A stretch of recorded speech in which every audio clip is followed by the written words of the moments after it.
তোমার রবের ক্ষমার দিকে দৌড়ে দৌড়ে এগিয়ে আসো, আর ওই জান্নাতের দিকে তোমরা অগ্রগামী হও, যে জান্নাতের বিশালতা, যে জান্নাতের প্রশস্ততা আসমান জমিনের চাইতে আরো বড়। আল্লাহু আকবার বলেন।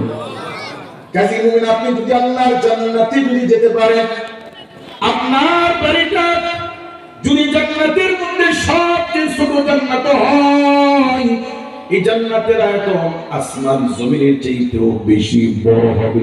আল্লাহু আকবার বলেন। কাজী ওই জান্নাতে যাওয়ার ইচ্ছা আকাঙ্ক্ষা দিলের মধ্যে আমাদের আশা দরকার আছে কি নেই? পৃথিবীতে একজন মানুষ নারীর প্রতি দুর্বল, আল্লাহ রাব্বুল আলামিন জান্নাতকে এত সুন্দর করে হুর দিয়ে আল্লাহ পাক সাজিয়েছেন। আল্লাহ পাক বলেন কাআনসারিল লুউলিল মাকনুন। আল্লাহু আকবার বলেন। জান্নাত আল্লাহ রাব্বুল আলামিন হুরদেরকে দিয়ে এমন ভাবে সাজিয়েছেন কাআনসারিল লুউলিল মাকনুন, যেন ঝিনুকের মধ্যে মুক্তা যেরকম সুরক্ষিত থাকে, আল্লাহ পাক জান্নাতি হুরদেরকে এমন ভাবে সাজিয়ে রেখেছেন যে হুরদেরকে পৃথিবীর কোনো মানুষ চোখ দিয়ে দেখে নাই। হুরেরা কত সুন্দর হতে পারে, মানুষ তার দিল দিয়ে তা কল্পনাও করতে পারবে না।